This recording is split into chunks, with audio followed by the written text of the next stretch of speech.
लगाती हूँ। संगीता यार तुम उसे कुछ उल्टा सीधा मत बोल देना अब। नमस्ते दीदी। जब तुझे काम नहीं करना होता ना तो सीधा सीधा बता दिया कर। तेरे चक्कर में ना मुझे घर में बातें सुननी पड़ जाती हैं। सॉरी दीदी, हमारा बेटा का ना तबीयत बहुत ज्यादा खराब हो गया था कल रात से, इसलिए हम भागे भागे आए हैं। सब बहाने तैयार रहते हैं ना तेरे।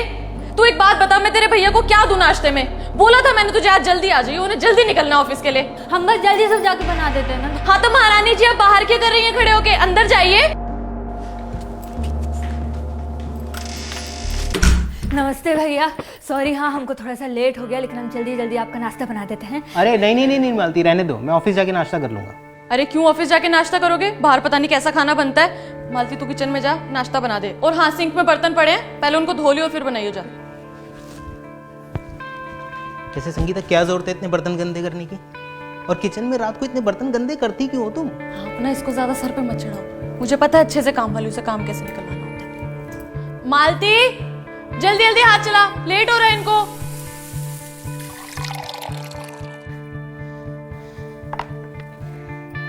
दीदी आपका भी नाश्ता लगा दें? तू मेरी छोड़, तू जाके पहले कन्नू को तैयार कर। ठीक है। अरे सुनो सुनो सुनो, हाँ। बेटा कैसा है तुम्हारा? भैया उसको तो रात से ही बहुत तेज बुखार है। अरे इसने कुछ खिलाया होगा उल्टा सीधा उसको, इनके यहाँ तो वैसे भी खाना खुला मिलता है। अरे नहीं दीदी, हम उसको बाहर का खाना खाने नहीं देते हैं। वो तो बस कल खाना जब खा रहा था ना, तो उसके बाद हम उसको बस केक खिला देते जो आप दिए थे। सुना सुना तुमने? तू कहना क्या चाहती है कि मैंने जो केक तेरे बेटे के लिए भेजा उससे तेरा बेटा बीमार हो गया? नहीं दीदी, हम ऐसा नहीं कह रहे हैं, आप गलत समझ रही हैं। संगीता मालती तुम जाओ कन्नू को तैयार करो। हाँ हाँ। बहुत तरफदारी कर रहे थे ना इसकी, देखा कैसी कैसी ऐसी जुबान चलती है इसकी। बोल रही है कि मैंने जो इसके बेटे के लिए केक भेजा उससे इसका बेटा बीमार हो गया। उसने ऐसा नहीं बोला है संगीता, और अगर वो ऐसा बोलती भी तो क्या गलत बोलती? तुमने उसके बेटे को जो केक खाने के लिए दिया था, जानती हो वो घर पर कब आया था? 12 दिन पहले, जिसे तुम फ्रिज में रखकर भूल गई थी। और कन्नू ने जब वही केक खाने की जिद करी तो तुमने उसे ये कहकर मना कर दिया कि केक पुराना है। तो तुम वही केक उसके बेटे को खाने के लिए कैसे दे सकते हो? वो बच्चा नहीं है क्या? उसकी तबीयत खराब होने की जिम्मेदार तुम हो संगीता। इंसान को इंसान समझो।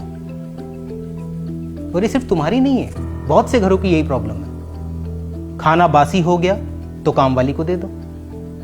फ्रिज में कोई चीज पड़ी सड़ रही है तो कुछ नहीं, काम वाली को दे देते हैं।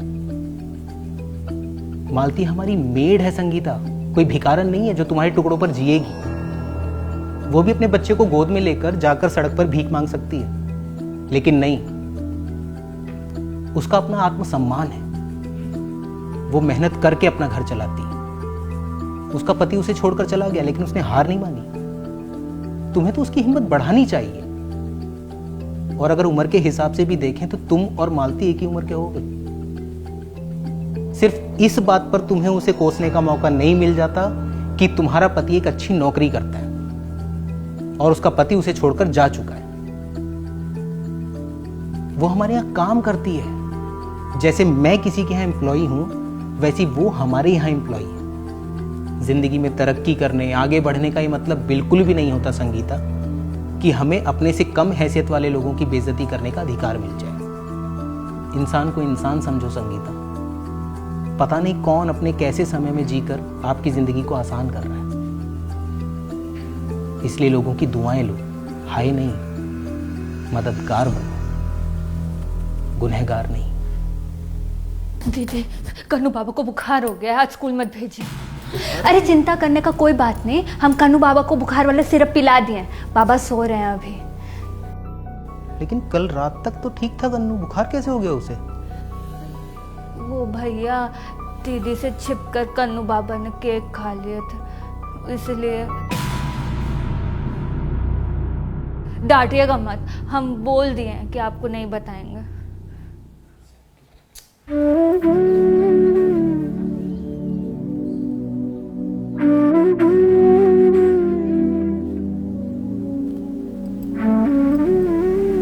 तुमने अपने बेटे को दवाई दी?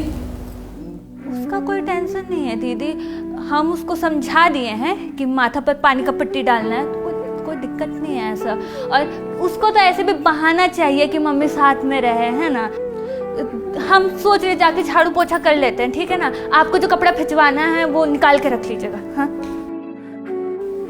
जो ढोते हैं कंधों पर घर की जिम्मेदारियों का बोझ, कोशिश कीजिए कि आपकी वजह से उनके पैर न जख्मी हों।